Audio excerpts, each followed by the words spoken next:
இப்ப படிச்சு முடிச்சாச்சு. அடுத்தது என்ன? டைரக்டா வேலை தான். இன்னைக்கு வேலைனாலே பெரும்பாலும் அரசு வேலையோ வெளிநாட்டு வேலையோ ஏதோ ஒண்ணு வேலைன்னு ஒண்ணு எப்ப கிடைக்கும் அப்படின்னு கேட்டு வரலாம். அல்லது நம்ம ஏற்கனவே யாருக்காவது பலன் சொல்லியிருக்கலாம்.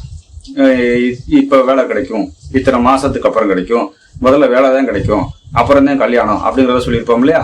அந்த மாதிரி சொல்லி நடந்ததா அப்படிங்கறதுக்கு ஒரு ஆதாரத்துக்கு ஒரு ஆடியோ, அதையும் கேட்டுட்டு வாங்க. சார் வணக்கம். சொல்லுங்க மேடம்.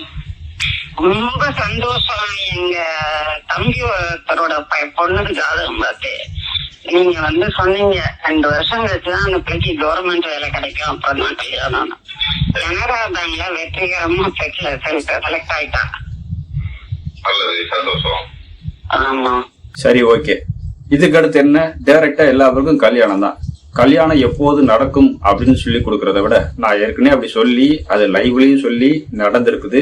அப்பாயின்மெண்ட்ல வந்தவங்களுக்கும் எப்போ கல்யாணம் நடக்கும்னு சொல்லி குறிச்ச காலத்துல கல்யாணம் நடந்திருக்குதுன்னு வீடியோவோ போட்டிருக்கிறேன் ஆல்ரெடி. சரியா? அப்ப நடக்க போற கல்யாணத்தை பத்தி பேசுறத விட ஏற்கனவே கல்யாணம் முடிஞ்சவங்களுக்கு எப்படி நம்ம கண்டுபிடிச்சோம், அதாவது இந்த வயசுல கல்யாணம் நடந்துச்சா அப்படிங்கறத நம்ம எப்படி கண்டுபிடிச்சோம் அப்படிங்கிற ஒரு ஆடியோ பதிவை கேட்டுருவாங்க. 18-19 வயசுக்குள்ளே கல்யாணம் ஆயிடுச்சா? ஆமாங்க சார். சனி திசை சனி புத்தியிலே கல்யாணம் ஆயிடுச்சு. சரி, 16 வயசுல கல்யாணம் ஆயிடுச்சு. Very good. அப்ப கரெக்ட் தான் மேடம். இந்த டைமே கரெக்ட் தான். அப்ப கரெக்ட் தான்.